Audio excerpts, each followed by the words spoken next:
नमस्कार। Chief justice Shri N V. Ramana ji, justice U Lalit जी,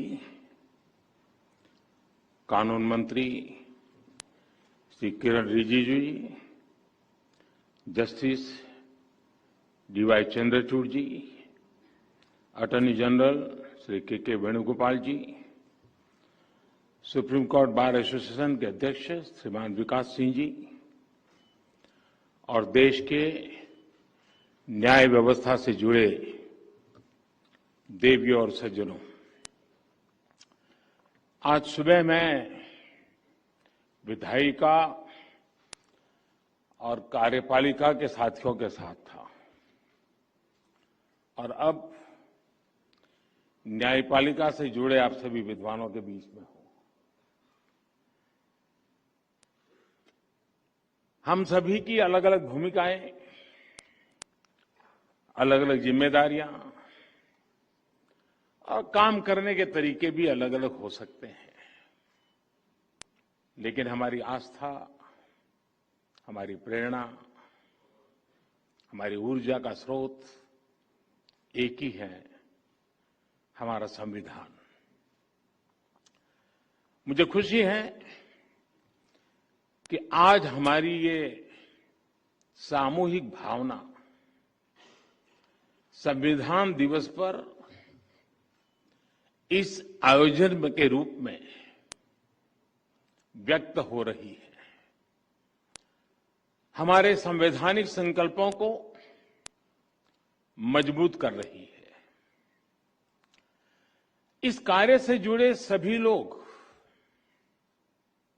अभिनंदन के अधिकारी हैं।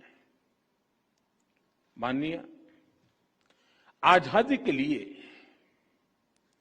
जीने मरने वाले लोगों ने जो सपने देखे थे, उन सपनों के प्रकाश में और हजारों साल की भारत की महान परंपरा को संजोए हुए हमारे संविधान निर्माताओं ने हमें संविधान दिया। सैकड़ों वर्षों की गुलामी ने भारत को अनेक मुसीबतों में झोंक दिया था। किसी युग में सोने की चिड़िया कहा जाने वाला भारत गरीबी, भूखमरी, बीमारी से जूझ रहा था। इस पृष्ठभूमि में देश को आगे बढ़ाने में संविधान हमेशा हमारी मदद करता रहा है। लेकिन आज दुनिया के अन्य देशों की तुलना में देखें तो जो देश भारत के करीब करीब साथ ही आजाद हुए, वो आज हमसे काफी आगे है।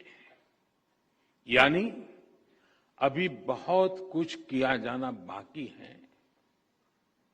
हमें मिलकर लक्ष्य तक पहुंचना है।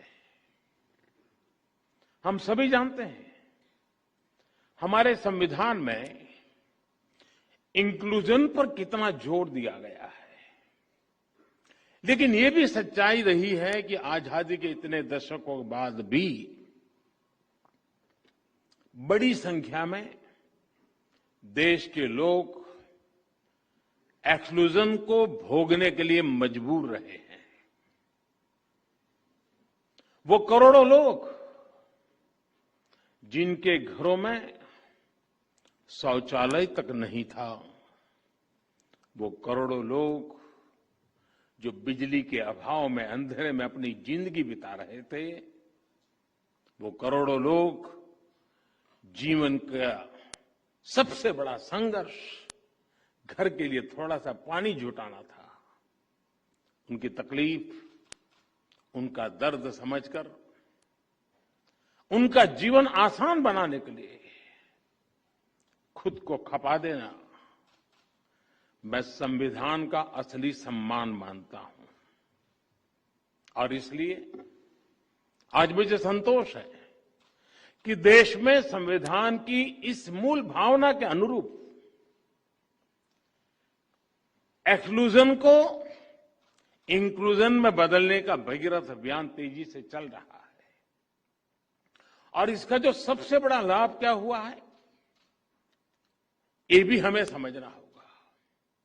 जिन 2 करोड़ से अधिक गरीबों को आज अपना पक्का घर मिला है, जिन 8 करोड़ से अधिक गरीब परिवारों को उज्ज्वला योजना के तहत मुफ्त गैस कनेक्शन मिला है, जिन 50 करोड़ से अधिक गरीबों को बड़े से बड़े अस्पताल में 5 लाख रुपए तक का मुफ्त इलाज सुनिश्चित हुआ है, जिन करोड़ों गरीबों की पहली बार बीमा और पेंशन जैसी बुनियादी सुविधाएं मिली है, उन गरीबों के जीवन की बहुत बड़ी चिंता कम हुई है। ये योजनाएं उनके लिए बड़ा संबल बनी है। इसी कोरोना काल में पिछले कई महीनों से 80 करोड़ से अधिक लोगों को मुफ्त अनाज सुनिश्चित किया जा रहा है।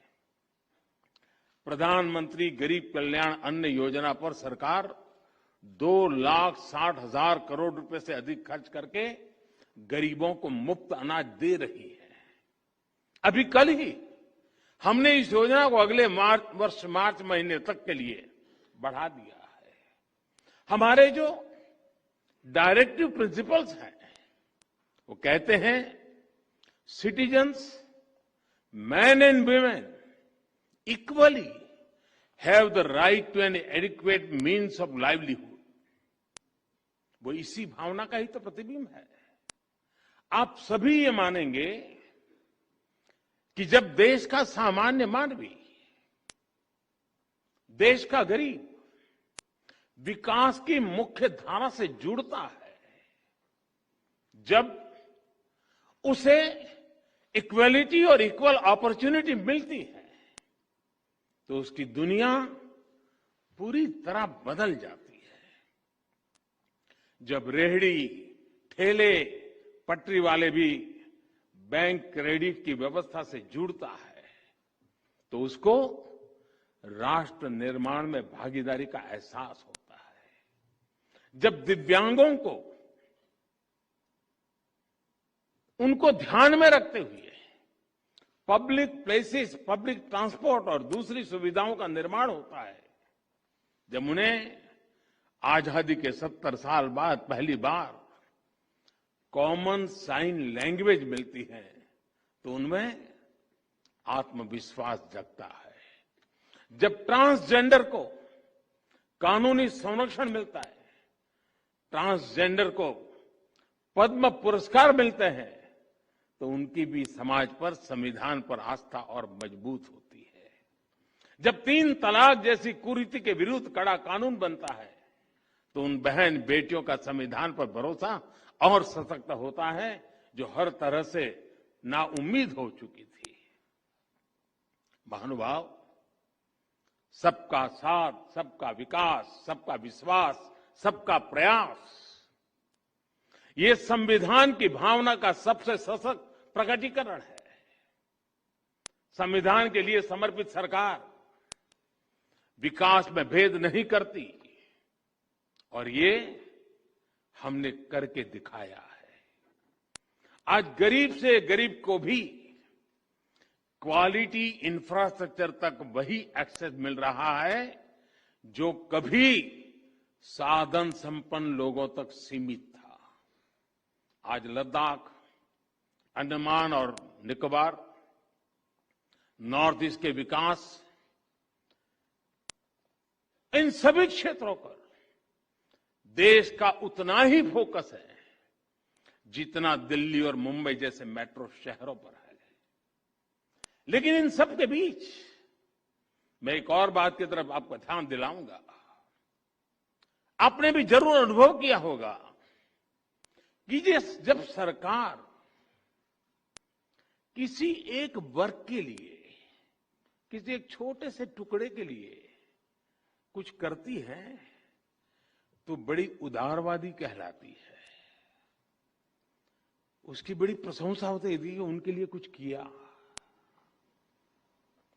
लेकिन मैं हैरान हूं, कभी कभी हम देखते हैं कोई सरकार एक आध राज्य के लिए कुछ कर ले, कुछ राज्य की भलाई का कोई काम कर दे तो भी वाहवाही हो जाती है। लेकिन जब सरकार सबके लिए करती है, हर नागरिक के लिए करती है, हर राज्य के लिए करती है, तो उसे उतना महत्व नहीं दिया जाता जिसका कभी कभी तो उसका जिक्र तक नहीं होता है। सरकार की योजनाओं से कैसे हर वर्ग का, हर राज्य का समान रूप से भला हो रहा है, इस पर उतना ध्यान नहीं दिया जाता है। पिछले 7 वर्षों में हमने बिना भेदभाव के, बिना पक्षपात के विकास के हर व्यक्ति, हर वर्ग और देश के हर कोने तक पहुंचाने का प्रयास किया है। इस साल 15 अगस्त को मैंने गरीब कल्याण से जुड़ी योजनाओं के सैचुरेशन की बात कही और इसके लिए हम मिशन मोड पर जुटे भी हैं। सर्वजन हिताय, सर्वजन सुखाय, इस मंत्र को लेकर के कार्य करने का हमारा प्रयास है। आज इससे देश की तस्वीर कैसे बदली है, ये हमें हाल के national family health survey report में भी दिखाई देता है। इस रिपोर्ट के बहुत से तथ्य इस बात को सिद्ध करते हैं कि जब नेक नियत के साथ काम किया जाए, सही दिशा में आगे बढ़ा जाए और सारी शक्ति जुटाकर लक्ष्य को प्राप्त करने का प्रयास किया जाए तो सुखद परिणाम अवश्य आते हैं। जेंडर इक्वलिटी की बात करें तो पुरुषों की तुलना में बेटियों की संख्या बढ़ रही है। गर्भवती महिलाओं को अस्पताल में डिलीवरी की ज्यादा अवसर उपलब्ध हो रहे हैं। इस वजह से माता मृत्यु दर, शिशु मृत्यु दर पर कम हो रही है। और भी बहुत सारे इंडिकेटर ऐसे हैं जिस पर हम एक देश के रूप में बहुत अच्छा कर रहे हैं।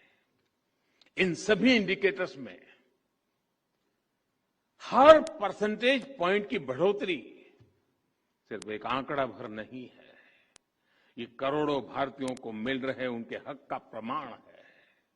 ये बहुत आवश्यक है कि जन कल्याण से जुड़ी योजनाओं का पूरा लाभ लोगों को मिले, इंफ्रास्ट्रक्चर से जुड़ी परियोजनाओं समय पर पूरी हो। किसी भी कारण से हुई अनावश्यक देरी नागरिक को उसके हक से वंचित रखती है। मैं गुजरात का रहने वाला हूं तो मैं सरदार सरोवर डैम का उदाहरण देना चाहता हूं। सरदार वल्लभ भाई पटेल ने मां नर्मदा पर इस तरह के डैम का सपना देखा था। पंडित नेहरू ने इसका शिलान्यास किया था, लेकिन ये परियोजना दशकों तक अपप्रचार में फंसी रही, पर्यावरण के नाम पर चले आंदोलन में फंसी रही, न्यायालय तक इसमें निर्णय लेने में हिचकिचाते रहे। वर्ल्ड बैंक ने भी इसके लिए पैसे देने से मना कर दिया था, लेकिन उसी नर्मदा के पानी से कच्छ में जो विकास हुआ, विकास का कार्य हुआ, आज हिंदुस्तान के तेज गति से आगे बढ़ रहे डिस्ट्रिक्ट में कच्छ जिला है। कच्छ को इस एक प्रकार के रेगिस्तान जैसा इलाका, तेज गति से विकसित होने वाले क्षेत्रों में उसकी जगह बन गई। कभी रेगिस्तान के रूप में जाने जाने वाला कच्छ, पलायन के लिए पहचान जाने वाला कच्छ, आज एग्रो एक्सपोर्ट की वजह से अपनी पहचान बना रहा है। इससे बड़ा ग्रीन अवार्ड और क्या हो सकता है। माननीय भारत के लिए और विश्व के अनेक देशों के लिए, हमारी अनेक पीढ़ियों के लिए उपनिवेशवाद, कॉलोनियलिज्म, उपनिवेशवाद की बेड़ियों में जकड़े हुए जीना एक मजबूरी थी। भारत की आजादी के समय से पूरे विश्व में एक पोस्ट कॉलोनियल कालखंड की शुरुआत हुई। अनेकों देश आजाद हुए। आज पूरे विश्व में कोई भी ऐसा देश नहीं है जो प्रकट रूप से किसी अन्य देश के उपनिवेश के रूप में एग्जिस्ट करता है।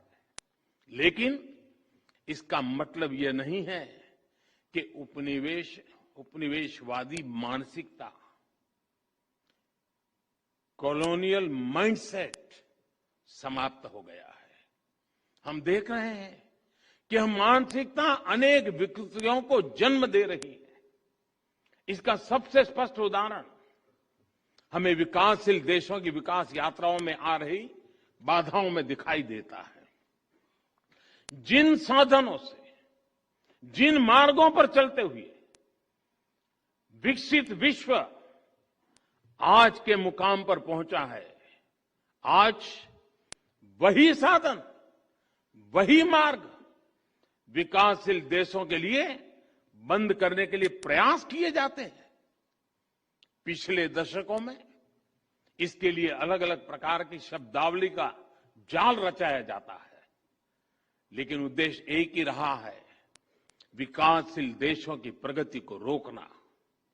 आजकल हम देखते हैं कि पर्यावरण के विषय को भी इसी काम के लिए हाईजैक करने का प्रयास हो रहा है। कुछ सप्ताह पहले हमने COP26 समिट में इसका जीवंत उदाहरण देखा है। अगर एब्सोल्यूट क्यूमुलेटिव एमिशंस की बात करें तो विकसित देशों ने मिलकर 1850 से अब तक, 1815 से अब तक भारत से 15 गुना अधिक उत्सर्जन किया है। अगर हम पर कैपिटा बेसिस की बात करें तो भी विकसित देशों ने भारत के मुकाबले 15 गुना अधिक उत्सर्जन किया है। अमेरिका और यूरोपीय संघ ने मिलकर भारत की तुलना में 11 गुना अधिक एब्सोल्यूट क्यूमुलेटिव एमिशन किया है। इसमें भी पर कैपिटा बेसिस को आधार बनाए तो अमेरिका और यूरोपीय संघ ने भारत की तुलना में 20 गुना अधिक उत्सर्जन किया है। फिर भी आज, और हमें गर्व है, भारत जिसकी सभ्यता और संस्कृति में ही प्रकृति के साथ जीने की प्रवृत्ति है, जहां पत्थरों में, पेड़ों में, प्रकृति के कण कण में, जहां पौधे में भी परमात्मा देखा जाता है, उसका स्वरूप देखा जाता है, जहां धरती को मां के रूप में पूजा जाता है, उस भारत को पर्यावरण संरक्षण के उपदेश सुनाए जाते हैं। और हमारे लिए ये मूल्य सिर्फ किताबी नहीं है, किताबी बातें नहीं है। आज भारत में लायन, टाइगर, डॉल्फिन आदि की संख्या और अनेक प्रकार की बायोडायवर्सिटी के मानकों में लगातार सुधार हो रहा है। भारत में वन क्षेत्र बढ़ रहा है। भारत में डिग्रेडेड लैंड का सुधार हो रहा है। गाड़ियों के ईंधन के मानकों को हमने स्वेच्छा से बढ़ाया है। हर प्रकार की रिन्यूएबल एनर्जी, उस क्षेत्र में हम विश्व के अग्रणी देशों में हैं। और पेरिस समझौते के लक्ष्यों को समय से पहले प्राप्त करने की ओर अग्रसर अगर कोई है तो एकमात्र हिंदुस्तान है। G20 देशों के समूह में अच्छे से अच्छा काम करने वाला कोई देश है, दुनिया ने माना है, वो हिंदुस्तान है। और फिर भी ऐसे भारत पर पर्यावरण के नाम पर भांति भांति के दबाव बनाए जाते हैं। यह सब उपनिवेशवाद मानसिकता का ही परिणाम है। लेकिन दुर्भाग्य यह है कि हमारे देश में भी ऐसी ही मानसिकता के चलते अपने ही देश के विकास में रोड़े अटकाए जाते हैं। कभी फ्रीडम ऑफ एक्सप्रेशन के नाम पर, तो कभी किसी और चीज का सहारा लेकर। हमारे देश की परिस्थितियां, हमारे युवाओं की आकांक्षाएं, सपनों को बिना जाने समझे बहुत सी बार दूसरे देशों के बेंचमार्क पर भारत को तोलने का प्रयास होता है और इसकी आड़ में विकास के रास्ते बंद करने की कोशिश होती है। इसका नुकसान ये जो करते हैं ऐसे लोगों को भुगतना नहीं पड़ता है। इसका नुकसान भुगतना पड़ता है उस मां को जिसका बच्चा बिजली प्लांट स्थापित न होने के कारण पढ़ नहीं पाता। इसका नुकसान भुगतना पड़ता है उस पिता को जो रुके हुए सड़क प्रोजेक्ट के कारण अपनी संतान को समय पर अस्पताल नहीं पहुंचा पाता। इसका नुकसान भुगतना पड़ता है उस मध्यम वर्गीय परिवार को जिसके लिए आधुनिक जीवन की सुविधाएं पर्यावरण के नाम पर उसकी आमदनी से बाहर पहुंचा दी गई। इस कॉलोनियल माइंडसेट की वजह से भारत जैसे देश में, विकास के लिए प्रयास कर रहे देश में करोड़ों आशाएं टूटती हैं, आकांक्षाएं दम तोड़ती है। आजादी के आंदोलन में जो संकल्प शक्ति पैदा हुई उसे और अधिक मजबूत करने में ये कॉलोनियल माइंडसेट बहुत बड़ी बाधा है। हमें इसे दूर करना ही होगा और इसके लिए हमारी सबसे बड़ी शक्ति, हमारा सबसे बड़ा प्रेरणा स्रोत हमारा संविधान ही है। माननीय सरकार और न्यायपालिका दोनों का ही जन्म संविधान की कोख से हुआ है, इसलिए दोनों ही जुड़वा संतानें हैं। संविधान की वजह से ही ये दोनों अस्तित्व में आए हैं। इसलिए व्यापक दृष्टिकोण से देखें तो अलग अलग होने के बाद भी दोनों एक दूसरे के पूरक है। हमारे यहां शास्त्रों में भी कहा गया है, ऐक्यम बलम सामंजस्य, ऐक्यम बलम समाजस्य, ऐक्यम बलम समाजस्य तत् अभावे स दुर्बलः तस्मात् ऐक्यम प्रशंसन्ति दृढ़म राष्ट्र हितैषणी। अर्थात किसी समाज की, देश की ताकत उसकी एकता और एकजुट प्रयासों में होती है। इसलिए जो मजबूत राष्ट्र के हितैषी होते हैं वो एकता की प्रशंसा करते हैं, उस पर जोर देते हैं। राष्ट्र के हितों को सर्वोपरि रखते हुए ही यही एकता देश की हर संस्था के प्रयासों में होनी चाहिए। आज जब देश अमृत काल में अपने लिए असाधारण लक्ष्य तय कर रहा है, दशकों पुरानी समस्याओं के समाधान तलाश कर नए भविष्य के लिए संकल्प ले रहा है, तो ये सिद्धि सबके साथ से ही पूरी होगी। इसलिए देश ने आने वाले 25 सालों के लिए, जब देश आजादी की शताब्दी मनाता होगा, और इसलिए सबका प्रयास, इसका देश ने आह्वान किया है। निश्चित तौर पर इस आह्वान में एक बड़ी भूमिका जुडिशरी की भी है। महोदय, हमारी चर्चा में बिना भूले हुए एक बात लगातार सुनने को आती है, बार बार उसे दोहराया जाता है, सेपरेशन ऑफ पावर।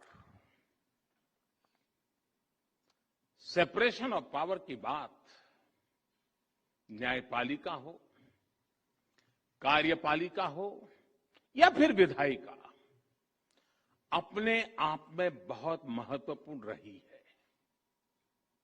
इसके साथ ही आजादी के इस अमृत काल में भारत की आजादी के 100 वर्ष पूरे होने तक ये जो अमृत काल है, ये अमृत कालखंड में संविधान की भावना के अनुरूप कलेक्टिव रिजॉल्व दिखाने की आवश्यकता है। आज देश के सामान्य मानवी के पास जो कुछ है वो उससे ज्यादा का हकदार है। जब हम देश की आजादी की शताब्दी मनाएंगे उस समय का भारत कैसा होगा, इसके लिए हमें आज ही काम करना है। इसलिए देश की उसकी आकांक्षाओं को पूरा करने के लिए कलेक्टिव रिस्पांसिबिलिटी के साथ चलना बहुत जरूरी है। सेपरेशन ऑफ पावर के मजबूत अधिष्ठान पर हमें कलेक्टिव रिस्पांसिबिलिटी का मार्ग निर्धारित करना है, रोड मैप बनाना है, लक्ष्य तय करने हैं और मंजिल तक देश को पहुंचाना है। माननीय, कोरोना काल ने जस्टिस डिलीवरी में टेक्नोलॉजी के इस्तेमाल को लेकर नया भरोसा पैदा किया है। डिजिटल इंडिया के मेगा मिशन में न्यायपालिका की सहभागिता है। 18,000 से ज्यादा कोर्ट्स का कंप्यूटराइज होना, 98% कोर्ट कॉम्प्लेक्स का वाइड एरिया नेटवर्क से जुड़ जाना, रियल टाइम में जुडिशियल डेटा ट्रांसमिशन के लिए नेशनल जुडिशियल डेटा ग्रिड का फंक्शनल होना, ई कोर्ट प्लेटफॉर्म का लाखों लोगों तक पहुंचना, ये बताता है कि आज टेक्नोलॉजी हमारे जस्टिस सिस्टम की कितनी बड़ी ताकत बन चुकी है। और आने वाले समय में हम एक एडवांस जुडिशरी को काम करते हुए देखेंगे। समय परिवर्तनीय है, दुनिया बदलती रहती है, लेकिन ये बदलाव मानवता के लिए इवोल्यूशन का जरिया बने हैं। ऐसा इसलिए क्योंकि मानवता ने इन बदलावों को स्वीकार किया और साथ ही मानवीय मूल्यों को शाश्वत बनाए रखा। न्याय की अवधारणा इन मानवीय मूल्यों का सबसे परिष्कृत विचार है और संविधान न्याय की इस अवधारणा की सबसे परिष्कृत व्यवस्था है। इस व्यवस्था को गतिशील और प्रगतिशील बनाए रखने का दायित्व हम सभी पर है। अपनी इन भूमिकाओं का निर्वाह हम सब पूरी निष्ठा से करेंगे और आजादी के 100 साल से पहले एक नए भारत का सपना पूरा होगा। हम लगातार उन बातों से प्रेरित हैं जिस बात के लिए हम गर्व करते हैं, और वो मंत्र हमारे लिए है संगच्छध्वम् संवदवदम् संवो मनासानि जानताम्। हमारे लक्ष्य समान हो, हमारे मन समान हो और हम साथ मिलकर उन लक्ष्यों को प्राप्त करें। इसी भावना के साथ मैं आज संविधान दिवस के इस पवित्र माहौल में आप सबको, देशवासियों को भी अनेक अनेक शुभकामनाएं देते हुए मेरी बात को समाप्त करता हूं। फिर एक बार आप सबको बहुत बहुत बधाई। धन्यवाद।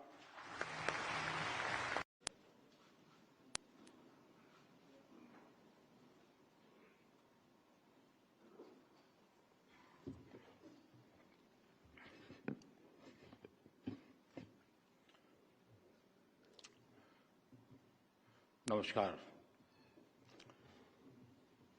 Chief justice Shri N V. Ramana ji, justice U Lalit जी,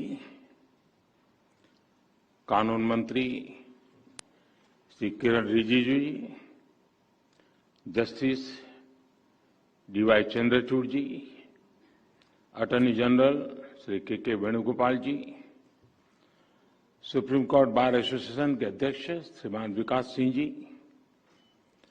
और देश के न्याय व्यवस्था से जुड़े देवियों और सज्जनों,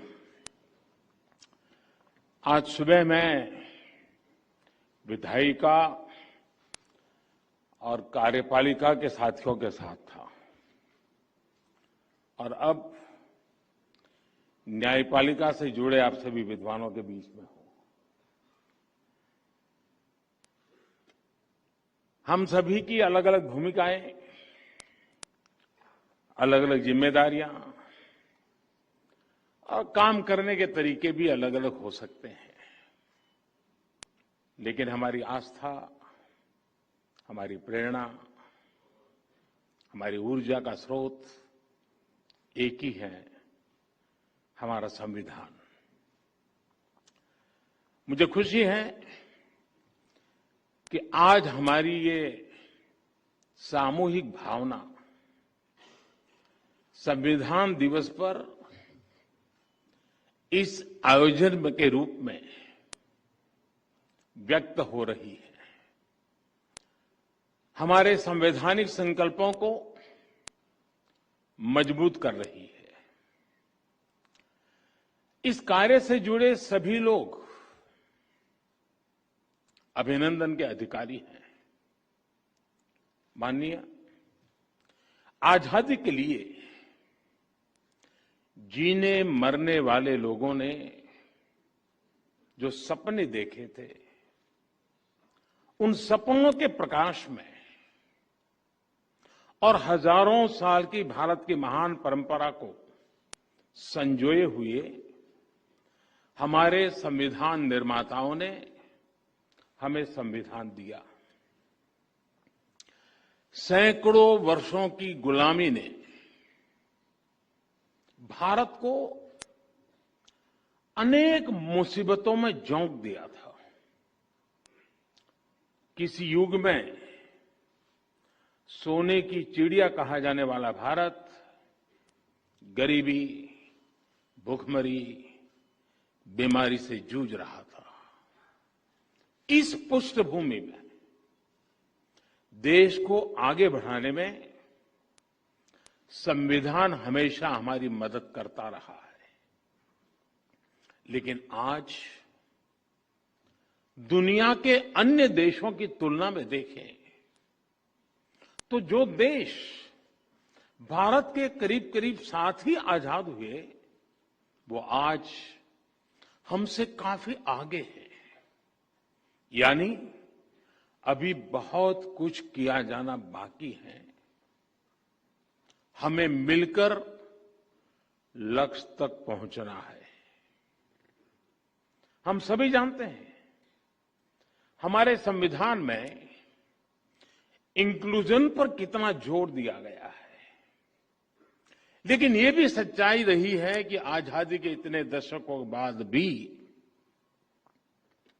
बड़ी संख्या में देश के लोग एक्सक्लूजन को भोगने के लिए मजबूर रहे हैं।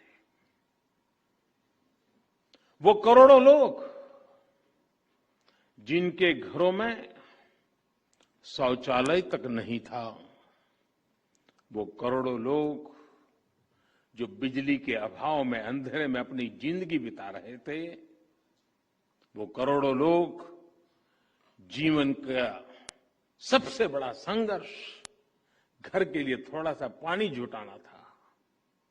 उनकी तकलीफ, उनका दर्द समझकर उनका जीवन आसान बनाने के लिए खुद को खपा देना मैं संविधान का असली सम्मान मानता हूं। और इसलिए आज मुझे संतोष है कि देश में संविधान की इस मूल भावना के अनुरूप एक्सक्लूजन को इंक्लूजन में बदलने का भगीरथ अभियान तेजी से चल रहा है। और इसका जो सबसे बड़ा लाभ क्या हुआ है,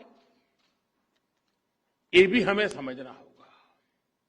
जिन 2 करोड़ से अधिक गरीबों को आज अपना पक्का घर मिला है, जिन 8 करोड़ से अधिक गरीब परिवारों को उज्ज्वला योजना के तहत मुफ्त गैस कनेक्शन मिला है, जिन 50 करोड़ से अधिक गरीबों को बड़े से बड़े अस्पताल में 5 लाख रुपए तक का मुफ्त इलाज सुनिश्चित हुआ है, जिन करोड़ों गरीबों की पहली बार बीमा और पेंशन जैसी बुनियादी सुविधाएं मिली है, उन गरीबों के जीवन की बहुत बड़ी चिंता कम हुई है। ये योजनाएं उनके लिए बड़ा संबल बनी है। इसी कोरोना काल में पिछले कई महीनों से 80 करोड़ से अधिक लोगों को मुफ्त अनाज सुनिश्चित किया जा रहा है। प्रधानमंत्री गरीब कल्याण अन्न योजना पर सरकार 2,60,000 करोड़ रुपए से अधिक खर्च करके गरीबों को मुफ्त अनाज दे रही है। अभी कल ही हमने इस योजना को अगले वर्ष मार्च महीने तक के लिए बढ़ा दिया है। हमारे जो डायरेक्टिव प्रिंसिपल्स हैं वो कहते हैं citizens, man and women equally have the right to an adequate means of livelihood. वो इसी भावना का ही तो प्रतिबिंब है। आप सभी ये मानेंगे कि जब देश का सामान्य मानवी,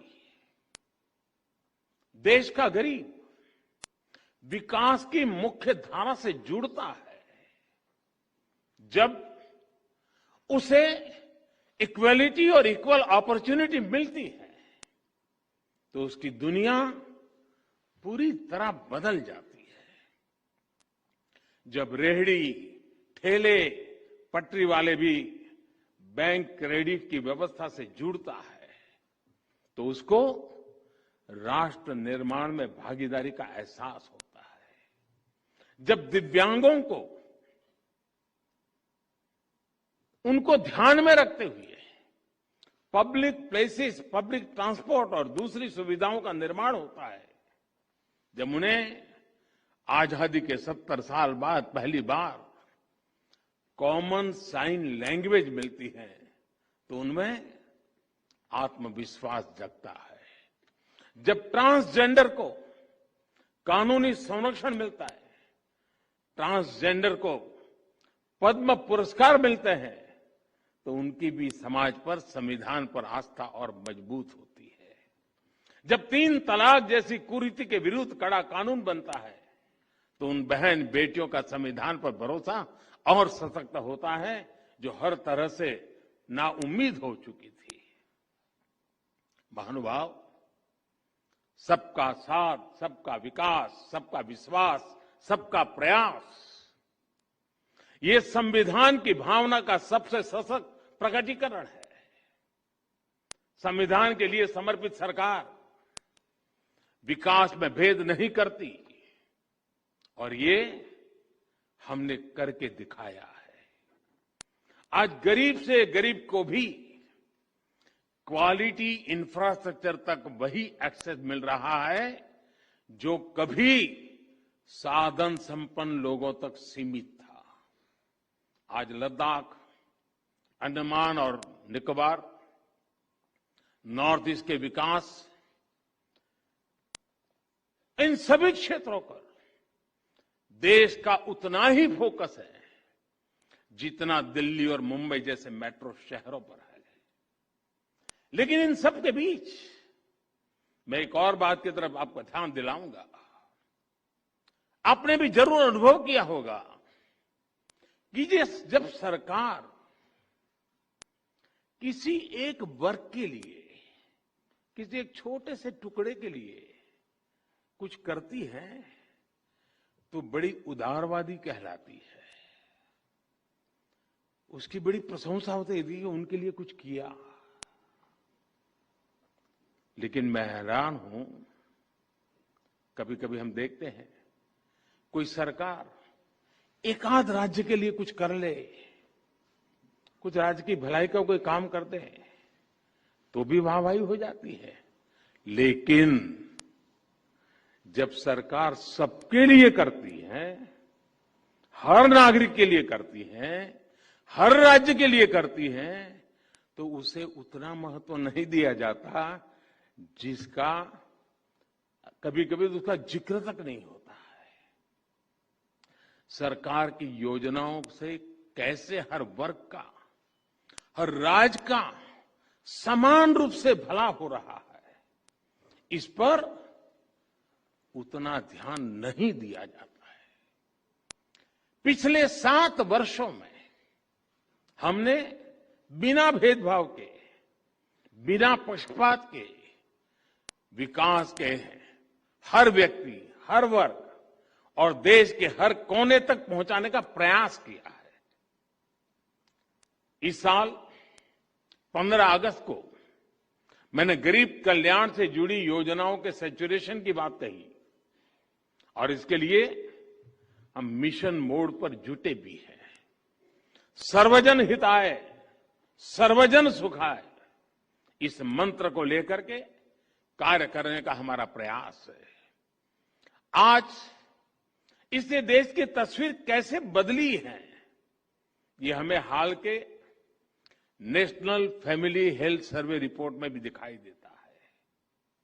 इस रिपोर्ट के बहुत से तथ्य इस बात को सिद्ध करते हैं कि जब नेक नियत के साथ काम किया जाए, सही दिशा में आगे बढ़ा जाए और सारी शक्ति जुटाकर लक्ष्य को प्राप्त करने का प्रयास किया जाए तो सुखद परिणाम अवश्य आते हैं। जेंडर इक्वलिटी की बात करें तो पुरुषों की तुलना में बेटियों की संख्या बढ़ रही है। गर्भवती महिलाओं को अस्पताल में डिलीवरी की ज्यादा अवसर उपलब्ध हो रहे हैं। इस वजह से माता मृत्यु दर, शिशु मृत्यु दर पर कम हो रही है। और भी बहुत सारे इंडिकेटर ऐसे हैं जिस पर हम एक देश के रूप में बहुत अच्छा कर रहे हैं। इन सभी इंडिकेटर्स में हर परसेंटेज पॉइंट की बढ़ोतरी सिर्फ एक आंकड़ा भर नहीं है, ये करोड़ों भारतीयों को मिल रहे उनके हक का प्रमाण है। ये बहुत आवश्यक है कि जन कल्याण से जुड़ी योजनाओं का पूरा लाभ लोगों को मिले, इंफ्रास्ट्रक्चर से जुड़ी परियोजनाओं समय पर पूरी हो। किसी भी कारण से हुई अनावश्यक देरी नागरिक को उसके हक से वंचित रखती है। मैं गुजरात का रहने वाला हूं तो मैं सरदार सरोवर डैम का उदाहरण देना चाहता हूं। सरदार वल्लभ भाई पटेल ने मां नर्मदा पर इस तरह के डैम का सपना देखा था। पंडित नेहरू ने इसका शिलान्यास किया था, लेकिन ये परियोजना दशकों तक अपप्रचार में फंसी रही, पर्यावरण के नाम पर चले आंदोलन में फंसी रही, न्यायालय तक इसमें निर्णय लेने में हिचकिचाते रहे। वर्ल्ड बैंक ने भी इसके लिए पैसे देने से मना कर दिया था, लेकिन उसी नर्मदा के पानी से कच्छ में जो विकास हुआ, विकास का कार्य हुआ, आज हिंदुस्तान के तेज गति से आगे बढ़ रहे डिस्ट्रिक्ट में कच्छ जिला है। कच्छ को इस एक प्रकार के रेगिस्तान जैसा इलाका, तेज गति से विकसित होने वाले क्षेत्रों में उसकी जगह बन गई। कभी रेगिस्तान के रूप में जाने जाने वाला कच्छ, पलायन के लिए पहचान जाने वाला कच्छ, आज एग्रो एक्सपोर्ट की वजह से अपनी पहचान बना रहा है। इससे बड़ा ग्रीन अवार्ड और क्या हो सकता है। माननीय भारत के लिए और विश्व के अनेक देशों के लिए, हमारी अनेक पीढ़ियों के लिए उपनिवेशवाद, कॉलोनियलिज्म, उपनिवेशवाद की बेड़ियों में जकड़े हुए जीना एक मजबूरी थी। भारत की आजादी के समय से पूरे विश्व में एक पोस्ट कॉलोनियल कालखंड की शुरुआत हुई, अनेकों देश आजाद हुए। आज पूरे विश्व में कोई भी ऐसा देश नहीं है जो प्रकट रूप से किसी अन्य देश के उपनिवेश के रूप में एग्जिस्ट करता है। लेकिन इसका मतलब यह नहीं है कि उपनिवेशवादी मानसिकता, कॉलोनियल माइंडसेट समाप्त हो गया है। हम देख रहे हैं कि हम मानसिकता अनेक विकृतियों को जन्म दे रही है। इसका सबसे स्पष्ट उदाहरण हमें विकासशील देशों की विकास यात्राओं में आ रही बाधाओं में दिखाई देता है। जिन साधनों से, जिन मार्गों पर चलते हुए विकसित विश्व आज के मुकाम पर पहुंचा है। आज वही साधन, वही मार्ग विकासशील देशों के लिए बंद करने के लिए प्रयास किए जाते हैं। पिछले दशकों में इसके लिए अलग अलग प्रकार की शब्दावली का जाल रचाया जाता है, लेकिन उद्देश्य एक ही रहा है, विकासशील देशों की प्रगति को रोकना। आजकल हम देखते हैं कि पर्यावरण के विषय को भी इसी काम के लिए हाईजैक करने का प्रयास हो रहा है। कुछ सप्ताह पहले हमने COP26 समिट में इसका जीवंत उदाहरण देखा है। अगर एब्सोल्यूट क्यूमुलेटिव एमिशंस की बात करें तो विकसित देशों ने मिलकर 1850 से अब तक 1815 से अब तक भारत से 15 गुना अधिक उत्सर्जन किया है। अगर हम पर कैपिटा बेसिस की बात करें तो भी विकसित देशों ने भारत के मुकाबले 15 गुना अधिक उत्सर्जन किया है। अमेरिका और यूरोपीय संघ ने मिलकर भारत की तुलना में 11 गुना अधिक एब्सोल्यूट क्यूमुलेटिव एमिशन किया है। इसमें भी पर कैपिटा बेसिस को आधार बनाए तो अमेरिका और यूरोपीय संघ ने भारत की तुलना में 20 गुना अधिक उत्सर्जन किया है। फिर भी आज, और हमें गर्व है, भारत जिसकी सभ्यता और संस्कृति में ही प्रकृति के साथ जीने की प्रवृत्ति है, जहां पत्थरों में, पेड़ों में, प्रकृति के कण कण में, जहां पौधे में भी परमात्मा देखा जाता है, उसका स्वरूप देखा जाता है, जहां धरती को मां के रूप में पूजा जाता है, उस भारत को पर्यावरण संरक्षण के उपदेश सुनाए जाते हैं। और हमारे लिए ये मूल्य सिर्फ किताबी नहीं है, किताबी बातें नहीं है। आज भारत में लायन, टाइगर, डॉल्फिन आदि की संख्या और अनेक प्रकार की बायोडायवर्सिटी के मानकों में लगातार सुधार हो रहा है। भारत में वन क्षेत्र बढ़ रहा है। भारत में डिग्रेडेड लैंड का सुधार हो रहा है।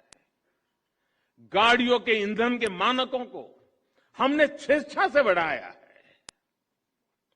हर प्रकार की रिन्यूएबल एनर्जी, उस क्षेत्र में हम विश्व के अग्रणी देशों में हैं। और पेरिस समझौते के लक्ष्यों को समय से पहले प्राप्त करने की ओर अग्रसर अगर कोई है तो एकमात्र हिंदुस्तान है। G20 देशों के समूह में अच्छे से अच्छा काम करने वाला कोई देश है, दुनिया ने माना है, वो हिंदुस्तान है। और फिर भी ऐसे भारत पर पर्यावरण के नाम पर भांति भांति के दबाव बनाए जाते हैं। यह सब उपनिवेशवाद मानसिकता का ही परिणाम है। लेकिन दुर्भाग्य यह है कि हमारे देश में भी ऐसी ही मानसिकता के चलते अपने ही देश के विकास में रोड़े अटकाए जाते हैं। कभी फ्रीडम ऑफ एक्सप्रेशन के नाम पर, तो कभी किसी और चीज का सहारा लेकर। हमारे देश की परिस्थितियां, हमारे युवाओं की आकांक्षाएं, सपनों को बिना जाने समझे बहुत सी बार दूसरे देशों के बेंचमार्क पर भारत को तोलने का प्रयास होता है और इसकी आड़ में विकास के रास्ते बंद करने की कोशिश होती है। इसका नुकसान ये जो करते हैं ऐसे लोगों को भुगतना नहीं पड़ता है। इसका नुकसान भुगतना पड़ता है उस मां को जिसका बच्चा बिजली प्लांट स्थापित न होने के कारण पढ़ नहीं पाता। इसका नुकसान भुगतना पड़ता है उस पिता को जो रुके हुए सड़क प्रोजेक्ट के कारण अपनी संतान को समय पर अस्पताल नहीं पहुंचा पाता। इसका नुकसान भुगतना पड़ता है उस मध्यम वर्गीय परिवार को जिसके लिए आधुनिक जीवन की सुविधाएं पर्यावरण के नाम पर उसकी आमदनी से बाहर पहुंचा दी गई। इस कॉलोनियल माइंडसेट की वजह से भारत जैसे देश में, विकास के लिए प्रयास कर रहे देश में करोड़ों आशाएं टूटती हैं, आकांक्षाएं दम तोड़ती है। आजादी के आंदोलन में जो संकल्प शक्ति पैदा हुई, उसे और अधिक मजबूत करने में ये कॉलोनियल माइंडसेट बहुत बड़ी बाधा है। हमें इसे दूर करना ही होगा और इसके लिए हमारी सबसे बड़ी शक्ति, हमारा सबसे बड़ा प्रेरणा स्रोत हमारा संविधान ही है। माननीय सरकार और न्यायपालिका दोनों का ही जन्म संविधान की कोख से हुआ है, इसलिए दोनों ही जुड़वा संतानें हैं। संविधान की वजह से ही ये दोनों अस्तित्व में आए हैं।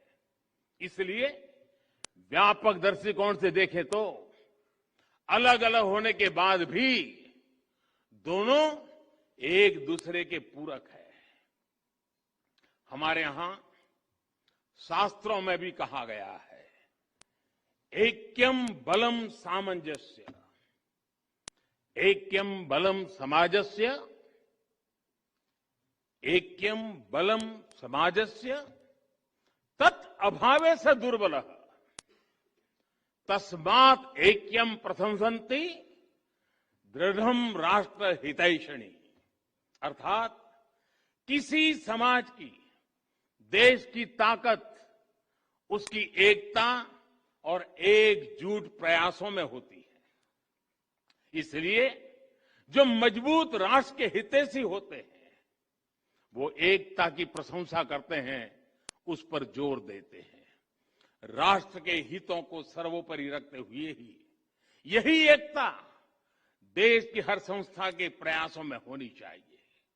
आज जब देश अमृत काल में अपने लिए असाधारण लक्ष्य तय कर रहा है, दशकों पुरानी समस्याओं के समाधान तलाश कर नए भविष्य के लिए संकल्प ले रहा है, तो ये सिद्धि सबके साथ से ही पूरी होगी।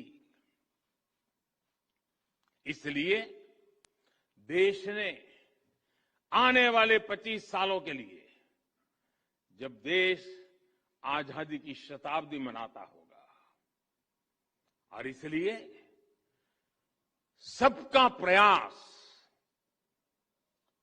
इसका देश ने आह्वान किया है। निश्चित तौर पर इस आह्वान में एक बड़ी भूमिका जुडिशरी की भी है। महोदय, हमारी चर्चा में बिना भूले हुए एक बात लगातार सुनने को आती है, बार बार उसे दोहराया जाता है, separation of power.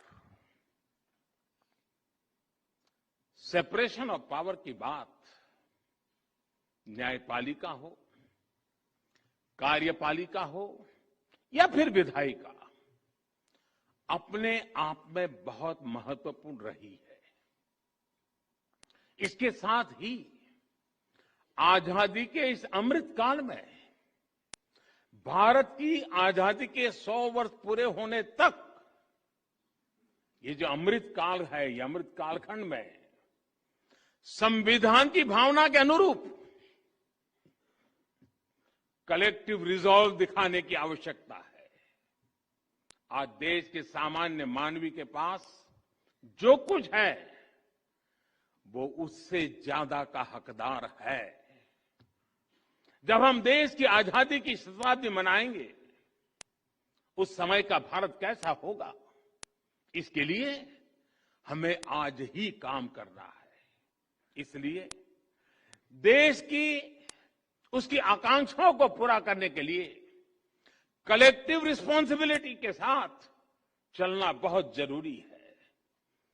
Separation of power के मजबूत अधिष्ठान पर हमें कलेक्टिव रिस्पॉन्सिबिलिटी का मार्ग निर्धारित करना है, रोड मैप बनाना है, लक्ष्य तय करने हैं और मंजिल तक देश को पहुंचाना है। माननीय कोरोना काल ने जस्टिस डिलीवरी में टेक्नोलॉजी के इस्तेमाल को लेकर नया भरोसा पैदा किया है। डिजिटल इंडिया के मेगा मिशन में न्यायपालिका की सहभागिता है। 18,000 से ज्यादा कोर्ट्स का कंप्यूटराइज होना, 98% कोर्ट कॉम्प्लेक्स का वाइड एरिया नेटवर्क से जुड़ जाना, रियल टाइम में जुडिशियल डेटा ट्रांसमिशन के लिए नेशनल जुडिशियल डेटा ग्रिड का फंक्शनल होना, ई कोर्ट प्लेटफॉर्म का लाखों लोगों तक पहुंचना, ये बताता है कि आज टेक्नोलॉजी हमारे जस्टिस सिस्टम की कितनी बड़ी ताकत बन चुकी है। और आने वाले समय में हम एक एडवांस जुडिशरी को काम करते हुए देखेंगे। समय परिवर्तनीय है, दुनिया बदलती रहती है, लेकिन ये बदलाव मानवता के लिए इवोल्यूशन का जरिया बने हैं। ऐसा इसलिए क्योंकि मानवता ने इन बदलावों को स्वीकार किया और साथ ही मानवीय मूल्यों को शाश्वत बनाए रखा। न्याय की अवधारणा इन मानवीय मूल्यों का सबसे परिष्कृत विचार है और संविधान न्याय की इस अवधारणा की सबसे परिष्कृत व्यवस्था है।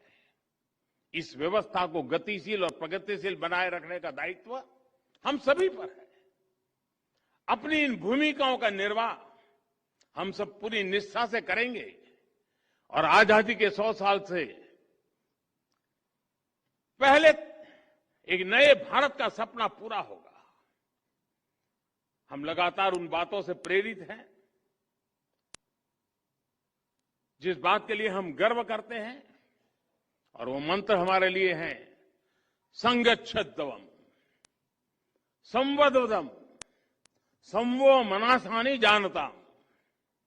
हमारे लक्ष्य समान हो, हमारे मन समान हो और हम साथ मिलकर उन लक्ष्यों को प्राप्त करें।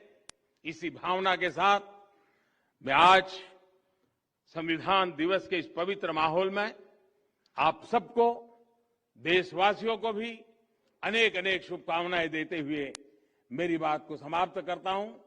फिर एक बार आप सबको बहुत बहुत बधाई। धन्यवाद।